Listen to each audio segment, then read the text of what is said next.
Hare Krishna. So we continue with text 4, Nectar of Instruction. ददाति पति गृह्णाति गृह्यम आख्याति पृच्छति भुंक्ते भोजयते च एव षड्विधिम प्रीतिलक्षणम. Offering gifts in charity, accepting charitable gifts, revealing one's mind in confidence, inquiring confidentially, accepting prasadam, and offering prasad are the 6 symptoms of love shared by one devotee and another. ददाति प्रतिगृह्णाति गुह्यम आख्याति पृच्छति भुंक्ते भोजते चैव षड्विधम प्रीति लक्षणम. In this verse, Sri Rup Goswami performs how to perform devotional activities in the association of other devotees. There are 6 kinds of activities. 1. Giving charity to the devotees. 2. Accepting from the devotees whatever they may offer in return. 3. Opening one's mind to the devotees. 4. Inquiring from them about the confidential service of the Lord. 5. Honoring prasad or spiritual food given by the devotees. And 6. Feeding the devotees with prasad. An experienced devotee explains and an inexperienced devotee learns from him. This is Guhyam Akhyati Prachati. When a devotee distributes prasad, remnants of food offered to the Supreme Personality of Godhead, in order to maintain our spirit of devotional service, we must accept this prasad as the Lord's grace received through the pure devotees. We should also invite pure devotees to our home, offer them prasad, and be prepared to please them in all respects. This is called Bhunkte Bhojayate Chaiva. Even in ordinary social activities, these 6 types of dealings between two loving friends are absolutely necessary. For instance, when one businessman wishes to contact another businessman, he arranges a feast in a hotel, and over the feast he openly expresses what he wishes to do. He then inquires from his business friend how he should act, and sometimes presents are exchanged. Thus, whenever there is dealing of priti or love in intimate dealings, these 6 activities are executed. In the previous verse, Sri Rup Goswami advised that one should renounce worldly association and keep company with the devotees. Sangatyagat sato vrittehe. The International Society for Krishna Consciousness has been established to facilitate these 6 kinds of loving exchanges between devotees. This society was started single-handedly, but because people are coming forward and dealing with the give and take policy, the society is now expanding all over the world. We are glad that people are donating very liberally to the development of society's activities, and people are also eagerly accepting whatever humble contribution we are giving them in the shape of books and magazines dealing strictly with the subject matter of Krishna consciousness. We sometimes hold Hare Krishna festivals and invite life members and friends to participate in the feasting by accepting prasad. Although most of our members come from the higher rungs of society, they nonetheless come and take whatever little prasad we are able to offer them. Sometimes the members and supporters inquire very confidentially about the methods of performing devotional service, and we try to explain this. In this way, our society is successfully spreading all over the world, and the intelligentsia of all countries is gradually appreciating our Krishna conscious activities. The life of the Krishna conscious society is nourished by these 6 types of loving exchanges among the members. Therefore, people must be given the chance to associate with the devotees of ISKCON, because simply by reciprocating in the 6 ways mentioned above, an ordinary man can fully revive his dormant Krishna consciousness. In the Bhagavad Gita 2.62, it is stated, Sangat sanjayate kamah, one's desire and ambitions develop according to the company one keeps. It is often said that a man is known by his company, and if an ordinary man associates with devotees, he will certainly develop his dormant Krishna consciousness. The understanding of Krishna consciousness is innate in every living entity, and it is already developed to some extent when the living entity takes a human body. It is said in Chaitanya Charitamrita Madhya Leela 22.107, Nitya Siddha Krishna Prema Asadhya Kabhaunaya Shravanadi Shuddha Chitte Kare Udaya. Pure love for Krishna is eternally established in the hearts of living entities. It is not something to be gained from another source. When the heart is purified by hearing and chanting, that love naturally awakens. Since Krishna consciousness is inherent in every living entity, everyone should be given a chance to hear about Krishna. Simply by hearing and chanting Shravanam Kirtanam, Srimad Bhagavatam 7.5.23, one's heart is directly purified and one's original Krishna consciousness is immediately awakened. Krishna consciousness is not artificially imposed upon the heart, it is already there. When one chants the holy name of the Supreme Personality of Godhead, the heart is cleansed of all mundane contamination. In the first stanza of his Shikshashtaka, still Chaitanya Mahaprabhu says, Cheto Darpana Marjanam Bhav Mahadavagni Nirvapanam Shreya Kairava Chandrika Vitarnam Vidya Vadhu Jivanam Anandam Buddhi Vardhanam Pratipadam Purnamrita Swadanam Sarvatma Snapnam Param Vijayate Shri Krishna Sankirtanam Chaitanya Charitamrita Antarila 20.12, which means all glories to the Shri Krishna Sankirtana, which cleanses the heart of all the dust accumulated for years and extinguishes the fire of conditional life of repeated birth and death. This Sankirtana movement is the prime benediction for humanity at large because it spreads the rays of the benediction of moon. It is the life of all transcendental knowledge. It increases the ocean of transcendental bliss and it enables us to fully taste the nectar for which we are very always anxious. Not only is the chanter of the Mahamantra purified, but the heart of anyone who happens to hear the transcendental vibration of Hare Krishna, Krishna Krishna, Hare Hare Rama, Rama Rama, Hare Hare is also cleansed. Even the souls embodied in the lower animals, insects, trees, and other species of life also become purified and prepared to become fully Krishna conscious simply by hearing the transcendental vibration. This was explained by Thakur Haridas when Chaitanya Mahaprabhu inquired from him how living entities lower than human beings can be delivered from material bondage.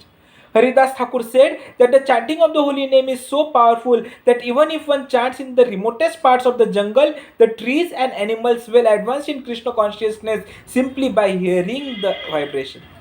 This was actually proved by Sri Chaitanya Mahaprabhu himself when he passed through the forest of Jharikanda. At that time, the tigers, snakes, deer, and all other animals abandoned their natural animosity and began chanting and dancing in Sankirtan. Of course, we cannot imitate the activities of Sri Chaitanya Mahaprabhu, but we should follow in his footsteps. We are not powerful enough to enchant the lower animals such as tigers, snakes, cats, and dogs or entice them to dance, but by chanting the holy names of the Lord, we can actually convert many people throughout the world to Krishna consciousness. Contributing or distributing the holy name of the Lord is a sublime example of contributing or giving charity, the Dadati principle. By the same token, one must also follow the Pratigrihinati principle and be willing and ready to receive the transcendental gift. One should inquire about Krishna consciousness movement and open his mind in order to understand the situation of this material world. Thus, the Guhyam Akhyati Prachati principle can be served. The members of the International Society for Krishna Consciousness invite the society's members and supporters to dine with them when they hold love feasts in all their branches every Sunday. Many interested people come to honor Prasad, and whenever possible, they invite members of the society to their homes and feed them sumptuously with Prasad. In this way, both the members of the society and the general public are benefited. People should give the company of so-called yogis, gnanis, karmis, and philanthropists because their association can benefit no one. If one really wants to attain the goal of life, he should associate with the devotees of the Krishna consciousness movement because it is the only movement that teaches one how to develop love of God. Religion is the special function of human society and it constitutes the distinction between human society and animal society. Animal society has no church, mosque, or religious system. In all parts of the world, however downtrodden human society may be, there is some system of religion. Even tribal aborigines in the jungles also have a system of religion. When a religious system develops and turns into love of God, it is successful. As stated in the first canto of Srimad Bhagavatam 1.2.6, Savai punsam paro dharmo yato bhakti radhokshaje ahai aparati atihata yayatma suprasidati. The supreme occupation dharma for all humanity is that by which men can attain to loving devotional service unto the transcendental Lord. Such devotional service must be unmotivated and uninterrupted in order to completely satisfy the self. If the members of human society actually want peace of mind, tranquility, and friendly relations between men and between nations, they must follow the Krishna conscious system of religion, by which they can develop their dormant love for Krishna, the Supreme Personality of Godhead. As soon as people do so, their minds will immediately be filled with peace and tranquility. In this regard, Srila Bhaktisiddhanta Saraswati Thakur wants all devotees engaged in broadcasting the Krishna consciousness movement not to speak to the impersonalists or Mayavadis who are always determined to oppose such theistic movements. The world is full of Mayavadis and atheists, and the political parties of the world take advantage of Mayavad and other atheistic philosophies to promote materialism. Sometimes they even back a strong party to oppose the Krishna consciousness movement. The Mayavadis and other atheists do not want the Krishna consciousness movement to develop because it educates people in God consciousness. Such is the policy of the atheist. There is no benefit in feeding a snake milk and bananas because the snake will never be satisfied. On the contrary, by taking milk and bananas, the snake simply becomes more poisonous. Kevalam Vishavardhanam. If a snake is given milk to drink, its poison simply increases. For a similar reason, we should not disclose our minds to the serpent Mayavadis and Karmis. Such disclosures will never help. It is best to completely avoid associating with them and never ask them about anything confidential because they cannot give good advice. Nor should we extend invitations to Mayavadis and atheists or accept their invitations. For by such intimate intermingling, we may become affected by their atheistic mentality. Sangat sanjayate kama. It is the negative injunction of this verse that we should refrain from giving anything to or accepting anything from the Mayavadis and atheists. Sri Chaitanya Mahaprabhu has also warned, Vishaira an khaile dushtahaya mana. Chaitanya Charitamrit Antelila 6.278. When one eats food prepared by worldly people, one's mind becomes wicked. Unless one is very advanced, he is unable to utilize everyone's contribution to further the Krishna consciousness movement. Therefore, on principle, one should not accept charity from the Mayavadis or atheists. Indeed, Sri Chaitanya Mahaprabhu has forbidden devotees to associate even with ordinary men who are too addicted to material sense gratification. The conclusion is that we should always keep company with devotees, observe the regulative devotional principles, follow in the footsteps of the acharyas, and in full obedience carry out the orders of the spiritual master. In this way, we shall be able to develop our devotional service and dormant Krishna consciousness.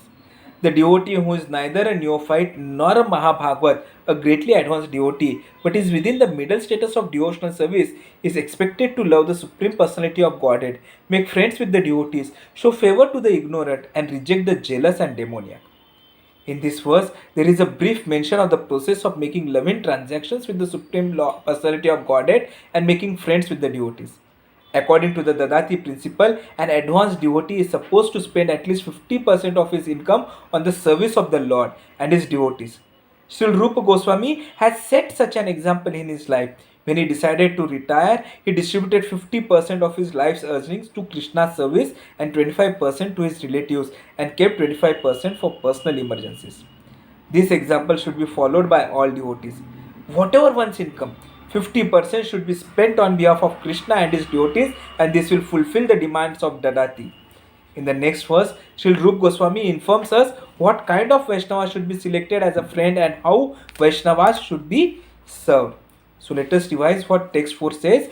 Dadati pratigruhnati guhyam akhyati pritchati bhungte bhojayate chaiva shadvidham priti lakshanam.